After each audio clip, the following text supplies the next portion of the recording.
Good morning, everyone, and I want to thank you for coming. My name is Connie Marshall, Democrat candidate for mayor in Louisville, Kentucky. And I'm also a 7-year victim of electromagnetic assaults, gang stalking, mind control, and B2K. I want to tell you a little bit about my personal experiences, and then I want to introduce you to some distinguished guests. My personal experiences with this crime and how I believe I was targeted is my grandchildren were taken illegally 7 years ago, and I was fighting that, and I won't go into detail. And also I was a victim of a hate crime, and I sued several people regarding that, where I was assaulted 3 times. My coworkers were discussing killing me, taking me to the KKK, and on a CD, one of my coworkers is discussing a list that I've been placed on, and once you get placed on this list, all the money in the world won't save me. If they want me, I'm gone. That's on a CD. I also overheard my coworker recruiting for this group, and he stated, "Man, you got to get in this thing. This thing is bigger than the KKK.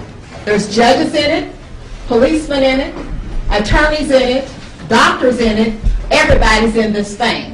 Then he went on to say that his uncle's in it, and his uncle was a big-time official here in Louisville, Kentucky. So that's the second reason I feel like I'm on this list.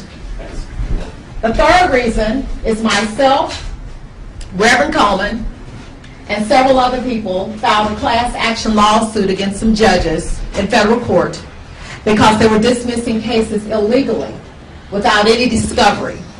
Also, if you file forma pauperis, that means you don't have the money to file. They were not allowing us to go forward. Another thing is in federal court, cases are assigned by the computer, but we would always get the same judge over and over and over again. So those are the reasons I feel that I was placed on this list. And for 7 years now, I've been a victim. They start off intercepting your phone. It started off like that. Echoes on my phone, static. Then my telephone, my TVs, my tape players, they were intercepted. They no longer worked. Then I noticed that my car was being sabotaged. My engine went out in my car for no reason. I had no fluids in my car. And I'm pretty knowledgeable about checking my fluids, my oil, my transmission fluid, all those things. Everything was gone out of my car. Then my radiator, they destroyed my radiator not too long after that. And it's just been one thing after another. Then I noticed these signals coming through my telephone. And I would be on the telephone, any telephone, landline, cell phone, any type of telephone.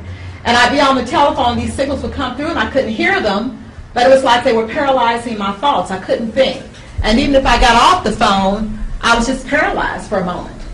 So those types of things were happening. And then I noticed that I was hearing something over my house and seeing these things that looked like stars, but they were much bigger than stars. And if I went outside, they were following me. So that's another thing I noticed. And I think those were drone cameras. And I also even taped one of the drone cameras that I played for 2 ladies that stayed at my house that are here for this press conference. So I could go on and on about telling you about my experiences, but to date, I know I've been assaulted through electromagnetic technology for well over 200 times now. And then I went to everybody here. I have to tell you this part before I finish. Went to everybody here in Louisville, Kentucky, my sheriff's office, the state police, commissioner for the state police, the governor's office, the mayor's office, and I can just go on and on, the congressman's office. And I have taped some of these offices telling me, "We have been told not to assist you." I have them on tape saying that. Then I ran into a police officer, and he stated to me, and I can give his name, Danny Lawless, because there's witnesses here that was with me when we were approached by a police officer. He said, "Nobody's going to assist you because you're redlined." Then I looked in my bank account because they messed up my credit, and I needed to get a loan, so I went to my bank, and I said, "I need to get some papers to take to a finance company because I can't get a loan through bank." And that's when they gave me a document accidentally, and I have this document that states, "Problem with Kentucky government. Check federal government papers in file before releasing information to anyone." And I can go on and on and on, but I want to let some of these other people speak that are here, including some of you. So today, Derek Robinson with Freedom from Covert Harassment, they're out of Cincinnati, and several other distinguished guests are here today to inform you about the crime and their experiences and how anyone can become a target.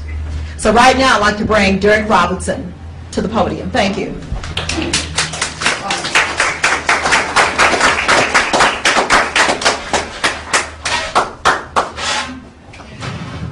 Thank you, Connie, and we all appreciate that you're here and your courage in running for mayor of Louisville, Kentucky, which is a bold step for anyone, and especially somebody that's targeted. So we appreciate her courage in stepping out and speaking out about this issue.